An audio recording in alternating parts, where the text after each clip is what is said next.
Before you even think about buying a home in Frisco, Prosper, Salina, or the North Dallas, Texas area, you need to hear this. In this video, I'm going to reveal the 5 types of homes that you should not buy in North Dallas. And trust me, this will save you tens of thousands of dollars and a massive headache. Hi everyone, if we haven't met yet, I'm Troy Sage, local realtor, and I'm dedicated to doing real estate differently. And I'm going to show you the 5 types of homes that you should avoid at all cost. Let's dive in. The first type of home to never buy are homes that were built too quickly in booming developments. Now, this hits home for buyers in Prosper and Salina, as these areas are growing faster than you can say sold. And that may seem like a great thing, but truly it's a red flag.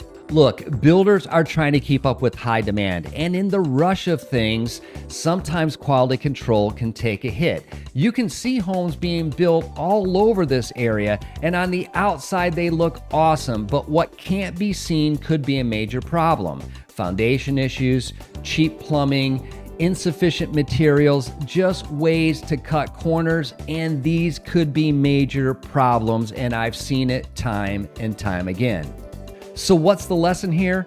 Don't fall for the shiny newness. Make sure you do your due diligence and get a home inspection. And I don't mean just a general inspection. I mean, have an inspector that's going to inspect the foundation, the roof, the HVAC system, the electrical, and everything to do with the home before you sign your name on the dotted line. Now let's talk about something that's not quite as obvious, and that's homes in flood zones and poorly drained lots. Now these homes might seem like a great deal and might be wonderful when it's dry, but the first time it rains, you're gonna really wish you paid better attention. Frisco, Prosper, and Salina all have low-lying areas that could be near a floodplain. Now, flood insurance is expensive and water damage is devastating. Even if the home doesn't flood every year, that's a risk you don't want to take.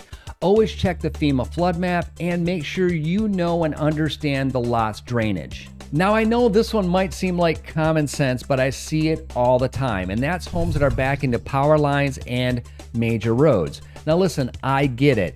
These always seem to be a great deal, but there's a reason why it's a great deal, because noise and visual pollution and traffic are things you just can't ignore after you move in. Power lines, well, they're not just ugly, but there's been debate over the long-term health effects. And major roads, well, the construction and the road noise, that could absolutely drive you insane in the long run. And here's the kicker. When you go to sell later, you're going to be stuck with a property that's hard to move because of the noise. And don't fall for the bargain price. Think about the long-term value and think about your quality of life. All right, flip properties. Now, this is where it gets tricky. There is nothing wrong with a property that's being flipped as long as it's done right.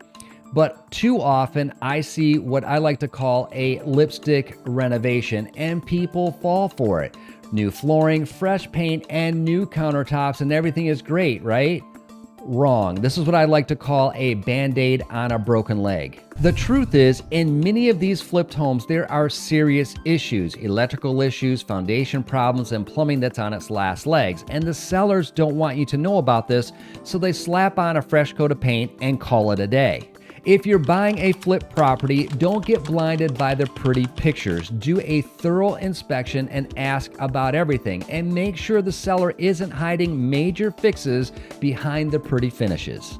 Finally, outdated floor plans in older luxury homes. And I see this a lot in North Dallas, where people fall for the charm of the old home and they're stuck with an outdated floor plan. Things like small kitchens, cutoff spaces, and tiny closets, they just don't cut it anymore. Now, these may seem like a great bargain or a deal, but when compared to brand new construction and open floor plans, these homes feel very cramped. Frisco, Prosper, and Salina buyers want open floor plans. They want huge kitchen islands and large master suites. So if you're buying an older luxury home that has an outdated floor plan, you could be stuck with a property that's out of place.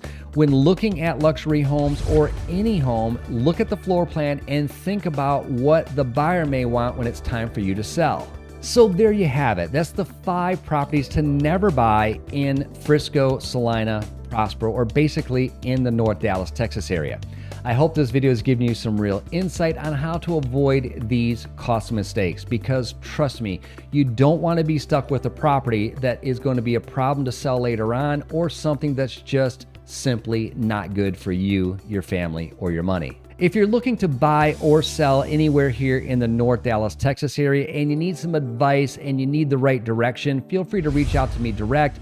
My contact information is in the description, or you can always leave a comment. I do personally respond to all the comments. And if you liked this video, do me a favor, click the like button. That helps me off a lot. And if you'd like to stay current on everything real estate related in the North Dallas, Texas area, click the subscribe button and the bell, and you'll be alerted every time I upload another video, or check out some of these videos here.